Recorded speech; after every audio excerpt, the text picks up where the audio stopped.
Hello, everyone, and welcome back to English and Chill, the place where we learn to speak English slowly, naturally, and with confidence. If you're here, it means you want to improve your English speaking and listening. And today, I want to talk to you about something very personal: how I learned to speak English, even though I was scared, confused, and often felt like giving up. This episode will take you through 5 important ideas that helped me speak better English, not just faster, but smarter and more confidently. So, grab a drink, relax, and let's talk. And don't forget, if you find this podcast helpful, please subscribe to English and Chill and hit the bell so you don't miss future episodes. Ready? Let's begin. When I first started learning English, I was honestly terrified to speak. Not because I didn't like the language, I actually loved English. I enjoyed listening to songs, watching movies, and reading subtitles. But speaking? That was a different story. I was afraid of sounding silly. I was afraid people would laugh at me or, worse, not understand me at all. Let me tell you a quick story. It was my second week at an English summer camp. We were at a small cafe, and I had to order my own lunch in English. I practiced my sentence over and over in my head. I would like a chicken sandwich and some orange juice, please. Sounds simple, right? But when it was my turn, everything I practiced disappeared. I looked at the cashier and I said, "I want chicken with juice, orange, sandwich?" She stared at me for a moment. I wanted to disappear. But then she smiled. She said, "No problem. 1 chicken sandwich and orange juice coming up." And just like that, my fear turned into relief. She didn't laugh. She didn't get angry. She understood what I meant, even if I didn't say it perfectly. That moment changed something inside of me. I realized you don't need perfect grammar. You don't need big, fancy words. You don't even need to say everything in the right order. You just need to try. You need to open your mouth and speak. Here's what I learned that day, and what I want to share with you. Speaking English is not about being perfect. It's about being brave. You will make mistakes, and that's okay. Actually, it's more than okay. It's necessary. Every person who speaks English fluently today once made the same mistakes you're making now. Every confident speaker once felt the same fear you feel today. Let me repeat that. Mistakes are not the end. They're the beginning. They are how you grow. They are how you learn what works and what doesn't. So if you're scared of speaking English, I want you to know this. That fear is normal. It means you care. It means you're trying. But don't let that fear stop you. Say that sentence. Ask that question. Make that mistake. Because every time you do, you're one step closer to becoming the English speaker you want to be. I'll end this part with a small challenge for you. Today, say one thing in English out loud. Just one. Small sentence, even if you're alone in your room. Maybe it's, "I am learning English." Or, "Today is a good day." Whatever it is, speak it. Hear your own voice and be proud of that moment. You've just taken your first step.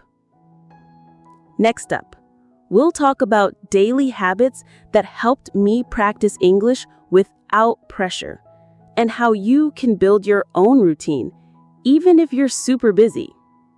After I realized that mistakes weren't the enemy, I knew I had to keep speaking English. But here's the truth. I didn't have time for long classes or expensive lessons. I was a full-time student. I had homework, family chores, and part-time work. So I asked myself, how can I practice English without changing my whole life? The answer was simple: small habits. The first habit I started was listening. Every morning, while brushing my teeth or walking to school, I listened to English. Not long podcasts, just 10 or 15 minutes. Sometimes it was a story. Sometimes it was a conversation. Sometimes it was someone just talking slowly, like I'm doing right now. It wasn't about understanding every word. It was about getting my ears used to the rhythm and sound of English. Later, I added a second habit: talking to myself. Yes, it sounds strange, but it helps me so much. Every evening, I would ask myself in English, what did I do today? How do I feel right now? What's one thing I learned? And I would answer out loud. Not perfectly, not smoothly, but honestly. Example, today I studied biology. I had lunch with my friend. I felt tired, but I finished my homework. That's it. No pressure, no grammar rules, just practice. Then I added one more habit: writing. Before going to bed, I wrote 2 lines in a journal. Just 2. Nothing big. Something like, I saw a funny dog on the street. It made me smile. Or, I feel nervous about my test tomorrow. I hope I do well. Writing helped me slow down my thoughts. And the best part? I could see my improvement. Week by week, my sentences became longer, clearer, and more natural. Here's the secret I discovered. Consistency beats intensity. You don't need 3-hour grammar sessions. You need 15 minutes every day. Like watering a plant. Not too much, just a little, but every single day. I also made it fun. Some days I would sing English songs while cooking. Other days I would describe what I was doing, like, now I'm washing the dishes. I'm going to the supermarket. The sky is beautiful today. Every small moment became a learning moment. And slowly, English became part of my life. Not just a subject I was studying, not a school task, not homework, but something I lived with every day. So, if you're listening to this and thinking, I don't have time to learn English, let me say this. You don't need more time. You just need small habits. Start with 1. Listen while you brush your teeth. Talk to yourself on the bus. Write 2 lines before bed. Do it every day. In 1 week, you'll feel better. In 1 month, you'll feel stronger. In 1 year, you won't believe how far you've come. Next, let's talk about one of the biggest myths. I can't speak English well because I don't know big words. Is that true? Or just something we've been told? In the last part, I shared how using simple, clear English helped me speak more naturally. Now let's talk about another big turning point in my English journey. I stopped translating in my head. At the beginning, I had this habit. Every time I wanted to speak, I thought in my native language first. Then I would try to translate word by word. Example, I want to say, tôi đến học tiếng Anh. So, in my head, tôi, I, dong is, am, học, learn or study, tiếng Anh, English. By the time I finished, the moment was gone. The sentence felt slow, uncertain, and not natural. That happened again and again. One time I was talking to someone at a cafe. I wanted to say something simple, like, "The weather is nice today," but I was translating each word in my mind. I froze. I forgot the order, and the conversation moved on. That day, I made a decision. I need to start thinking in English, not just speaking it. But how?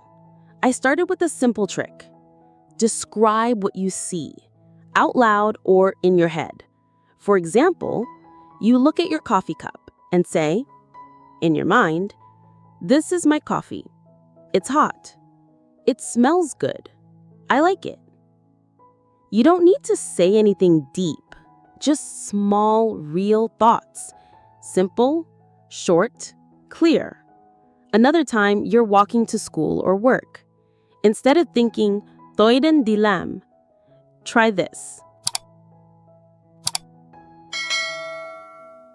I'm walking to work. There's a bus. I'm wearing a black jacket. I feel sleepy. Every small sentence builds your brain's connection to English.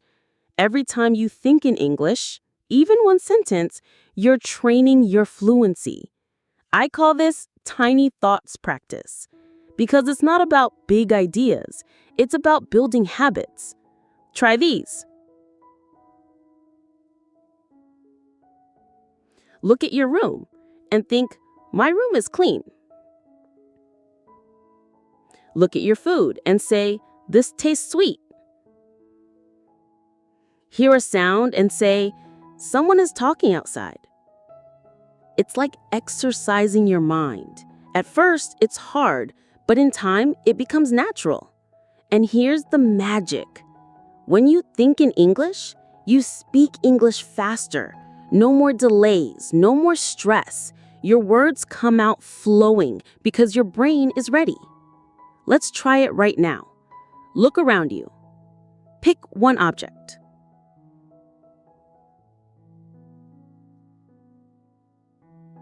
Think. What is it? What color is it?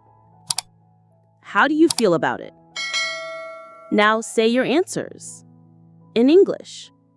Even if it's just in your head, even if no one hears, it still counts.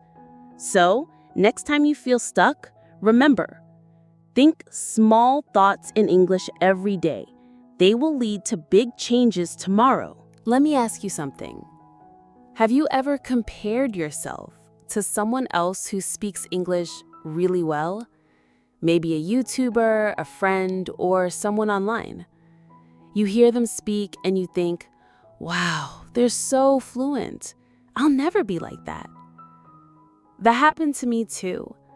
I used to feel discouraged when I listened to others. But then I asked myself, am I better than I was 1 month ago? Can I say more now than I could last week? And the answer was yes. Learning English is not a race. It's a personal journey.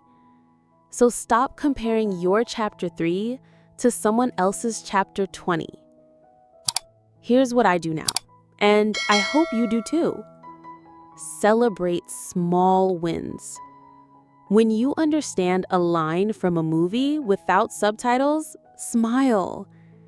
When you order coffee in English and the barista understands, that's a win. When you write a full message to someone, be proud. When you say one full sentence confidently, give yourself credit. These small moments add up. They are proof that you're growing. Let me tell you a little story. A year ago, I was in a bookstore. A tourist asked me, "Where's the train station?"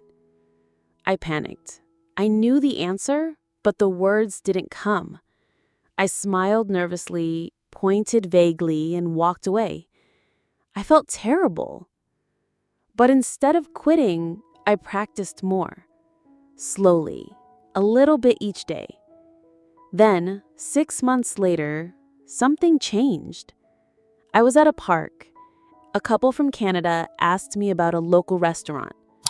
This time, I answered with confidence. "Oh, it's 2 blocks from here. Just go straight and turn left. They serve great noodles." They smiled and said, "Thank you so much." And we kept talking for 10 minutes. I didn't realize it at first, but when I walked away, I thought, wow, I just had a real conversation. That was one of my happiest moments. So here's my message to you today. Don't wait until you're perfect to feel proud. Don't ignore your progress just because someone else is ahead. Don't quit because you think you're slow. Every sentence you speak is a small win. Every step you take moves you forward. You're doing more than you think. You're learning, you're growing, and your English is improving one word at a time. Take a deep breath. Think about how far you've come, and say this to yourself. I may not be fluent yet, but I'm not where I used to be. I'm getting better. I'm proud of myself. Because you should be. Thank you so much for listening today. I hope this episode helped you feel stronger, more confident, and more ready to speak English in your life. Remember, your progress is real, and every effort you make brings you closer to your goals. If you liked this podcast, don't forget to subscribe to English and Chill, and share this with a friend who's learning English too. See you in the next episode. And until then, keep going. You've got this.